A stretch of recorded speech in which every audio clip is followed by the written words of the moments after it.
Bienvenidos, queridos amigos, al programa Haciendo Familia. Como este programa precisamente es un programa dedicado a la familia, no podíamos ser ajenos a lo que está pasando en nuestro país y en el mundo. Una crisis global que, según los economistas, dicen que no estaba prevista, pero, sin embargo, algunos habían hablado de esta crisis. Hace alrededor de 7 años, Santiago Roque Alonso, director del diario Patria Argentina, recorre el país dando conferencias sobre este tema del que tanto también hablaron distintos papas. Juan Pablo II, Pío XI, lo está haciendo Benedicto XVI también, de la acumulación del dinero y lo que iba a suceder. Precisamente en mayo, en Patria Argentina, el director del diario decía: 3 crisis globales simultáneas y la posibilidad de la Tercera Guerra Mundial. Consecuencias políticas y sociales de la crisis. Y daba 4 puntos que ahora le vamos a preguntar, porque lo hemos invitado para que nos explique por qué él decía esto y qué es lo que está pasando. Bienvenido, Roque Alonso, al programa Haciendo Familia. Bueno, muchas gracias, Olga, y gracias por invitarme, ¿no? Bueno, esto de las 3 crisis simultáneas, mundiales o internacionales, se refiere a la crisis energética, a la crisis alimentaria y a la crisis financiera, de las cuales siempre la crisis financiera surgía como la más importante. Bueno, esto parece mentira, pero como nosotros no tenemos prensa, obviamente difícilmente alguien se haya enterado de lo que hemos escrito y anticipado. Del problema financiero nos venimos ocupando hace muchos años, sí, así que sabíamos que este problema se avecinaba y sabíamos que, como yo lo expuse en muchos lugares en el país en estos meses previos, que la profundidad de la crisis se iba a ver en septiembre-octubre, o a caballo de esos 2 meses.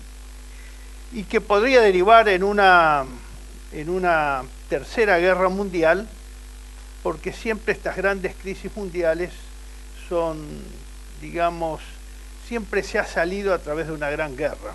Sí, anoche precisamente, escuchando un programa, economistas muy prestigiosos de Argentina decían que la crisis del 30 terminó con la Segunda Guerra Mundial, claro, ¿no es cierto? Entonces, esperemos que esta vez no suceda, que la regla se rompa. ¿Qué es el poder mundial del dinero del que recién ahora se escucha hablar? Bueno, mire, esto es viejo, muy viejo, ¿no? Lo que pasa es que se escucha hablar tarde. Sí. Cuando ya las cosas humanamente pareciera que no tienen solución, retroceso, sí, ¿no? De todas formas, el poder del dinero es digamos, el poder de la riqueza acumulada en pocas o muy pocas manos. Hablo de la riqueza mundial, ¿no? Y esa riqueza, precisamente esta crisis financiera internacional, que está siendo bastante peor de lo que pronosticaron los más pesimistas, se trata, algunos creen que se está perdiendo riqueza. No, la riqueza no se está perdiendo. Hay algunos, o muy pocos, que están comprando cuando precisamente los valores de los activos financieros caen, ¿no? Claro. Es decir, que esta crisis es una crisis de acumulación, de hacer negocio, dicho, de concentración de la riqueza en menos manos aún, es decir, de las que había hace un año o ahora más precisamente antes de septiembre, cuando ya caen varios bancos y bancos muy conocidos históricamente con más de 150 años de existencia, como es Lehman Brothers en los Estados Unidos, y que tienen Bear Stearns, es decir, bancos de inversión muy fuertes, esos que parecían muy fuertes. Ahora, esa riqueza no desaparece, no es un gas que se pierde en la atmósfera. Esa alguien la toma, la compra y acumula acumula aún mayor riqueza. Usted sabe, Alonso, que en el cambio de milenio se hizo un estudio y se comprobó que la riqueza en los últimos 100 años del siglo pasado había aumentado 18 veces y la población solamente 4 veces. Esto quería decir que no había razón para que en el mundo haya tanta hambre y tantos tengan tan poco y unos pocos tengan tanta riqueza. Ahora usted me está hablando de que todavía se va a achicar más ese grupo de quienes mantienen la riqueza. ¿Y qué solución hay a eso? Bueno, en el mundo actual esto no tiene solución. Es un mundo liberado al egoísmo, liberado a la codicia, sin normas morales, sin límites morales. Entonces nadie se siente obligado respecto al prójimo o respecto a los que sufren o los que menos tienen. Esta es una actitud moral y espiritual que ha desaparecido del mundo moderno. Y lo que usted dice respecto a la concentración de la riqueza, yo les recuerdo que en la crisis del 30, como usted mencionaba, los grandes bancos norteamericanos se apropian de la industria norteamericana. Con la debacle de las acciones y la caída de la bolsa, de Wall Street, así como está cayendo ahora, los bancos se apoderaron de la industria. Y la industria norteamericana, que era la más, en ese momento empezaba a ser la fábrica del mundo, cayó en manos de los bancos. Y los bancos son sociedades anónimas, pero además tienen el privilegio, especialmente algunos bancos privados, de emitir la moneda, con un monopolio emisor de moneda. Ese es el caso, por ejemplo, del banco norteamericano que hace las veces de Banco Central, que es la Reserva Federal Norteamericana.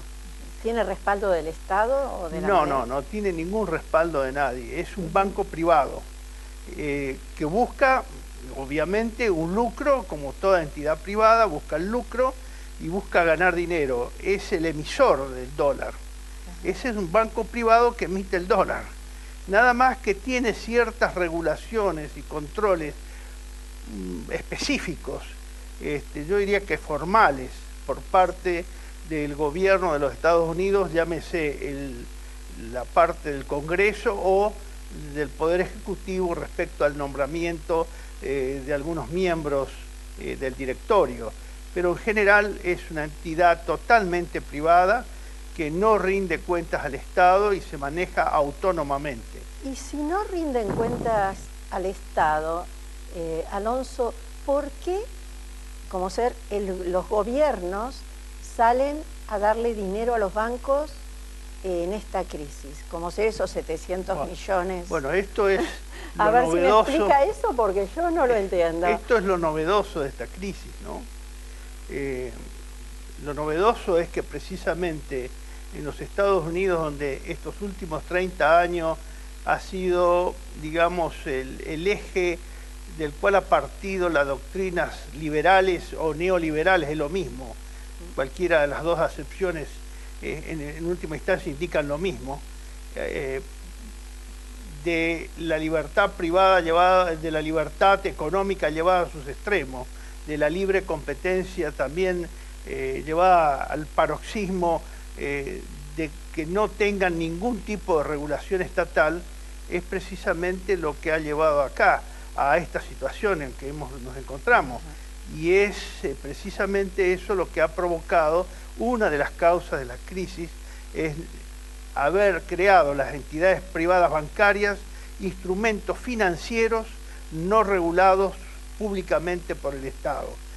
Con lo cual, ellos ahora se ven en un problema muy difícil, pero lo paradójico es que habiendo sido los maestros del libre mercado estos últimos 30 años, resulta que salen a apoyar a los bancos, a los gobiernos, con el dinero del pueblo. Con el dinero, sí, de los contribuyentes. De los contribuyentes. Y salen a tomar la propiedad.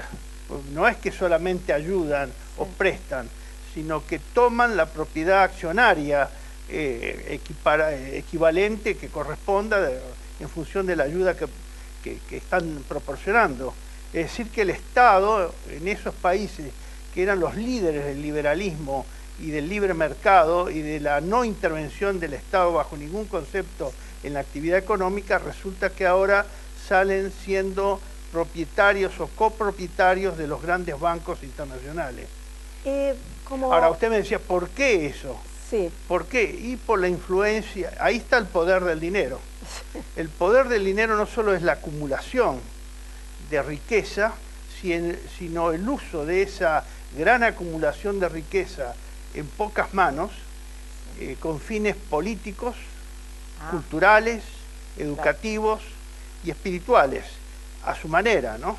Claro. Ahora, muchas personas que nos están viendo, como yo, no entienden nada. Yo le pediría, si brevemente me puede explicar cómo empieza la historia de los bancos, pero brevemente, así hay un pantallazo, para entender dónde estamos parados. Bueno, usted lo dice bien, es muy difícil explicar esto en pocos minutos, pero, ¿no? Al menos yo no lo he logrado, a pesar de que hace años que ando con esto tratando de explicar, ¿no? En principio hay que decirle a los oyentes que el dinero es abstracto. Eso es lo que más cuesta hacer entender. Y lamentablemente no podemos extendernos por los tiempos limitados que tenemos acá en este programa. ¿Qué significa que el dinero es abstracto? El 95% del dinero de los países desarrollados o industriales, los grandes países industriales, es dinero virtual, es un dinero cifra, es una anotación cuando, digo anotación, cuando los bancos llevaban los libros, libros físicos, ¿no?